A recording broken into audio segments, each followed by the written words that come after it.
Subscribe कीजिए बिहारी खाना channel को और घंटी के बटन को दबाइए मेरे लेटेस्ट वीडियो सबसे पहले देखने के लिए। नमस्कार करै छी। आइ हम ई जेना कि लौकी अछि, सजमनि कहै छियै, आ ई बथुआ साग अछि, तऽ एकरा अहाँके काटि लेलहुँ हेँ। ई कनिके अपन छुरी लऽ कऽ या कैंची लऽ कऽ जेना सुविधा हुए से काटि लेब। तऽ बना रहल छियै। कनिकबे तेल हम अहाँके एखन कनिके दै छियै, एहिसँ चम्मचसँ 1 चम्मच। ई बथुआ सागमे ही बेसी नहीं करबै, एही तरीका से काटि लेब। अभी दै छियै हम संगे कटा रहल छै दुनू।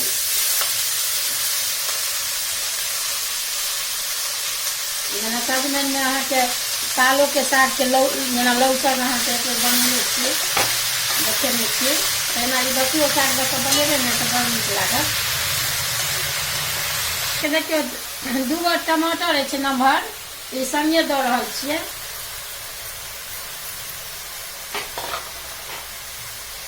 आ 4 गो मिरचाइ अछि, ई मिरचाइयो अहाँके संगे दै छी तोड़ि कऽ एहिमे।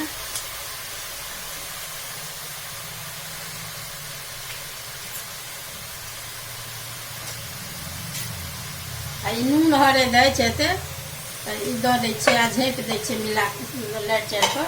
एकरा 3-4 बेर खाली लारि देबै उगारि उगारि कऽ आ झाँपि देबै।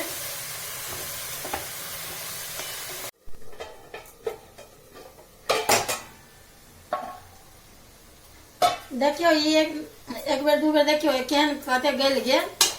ई अहाँके आधा किलो बुझियौ जे लौकी छलै, 1 मुट्ठी साग छलै बथुआके, तऽ धो कऽ काटि कऽ देखियौ गलि कऽ कते भेल। 1 बेर 2 बेर नहि से झाँपि कऽ अहिना देखियौ गलि गेल। कनि बाँकी अछि एखन 10 मिनट, तऽ 10 मिनटमे बनि कऽ तैयार भऽ जायत। आब फेर लारि जारि कऽ 1 बेर 2 बेर झाँपि कऽ 1-2 बेर, ई बेसी समय नहीं लगै छै, एहिमे तुरंते गलि जाइ छै बथुआ साग आ लौकी सजमनि।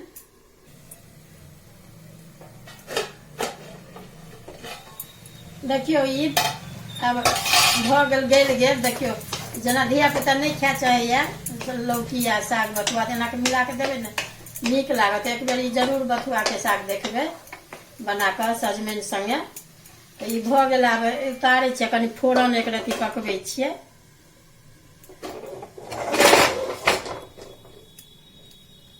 देखियो एहिमे तेल देलियै 1 चम्मच या कनिके, आ एहिमे सरसो आ हींग खाली दै छियै। एहिमे अहाँ यदि चाहबै तऽ लहसुनो प्याज फोरनमे दऽ सकै छियै, लेकिन हम नहीं देलियै। खाली हैया एते सरसो अछि आ ई हींग अछि कनि 1 चुटकी, तऽ ई फोरन दऽ रहल छियै।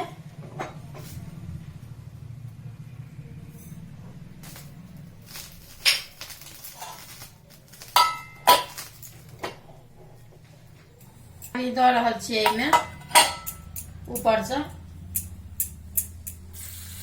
अभी बनि कऽ अहाँके वीडियो लौसक तैयार अछि, बथुआ सागके आ लौकीके सजमनिके। जे कहियौ, अगर वीडियो नीक लागत तऽ 1 बेर बना कऽ जरूर देखबै। वीडियो नीक लागत तऽ लाइक करब, सब्सक्राइब करब आ कमेंट केनाइ नहीं बिसरब।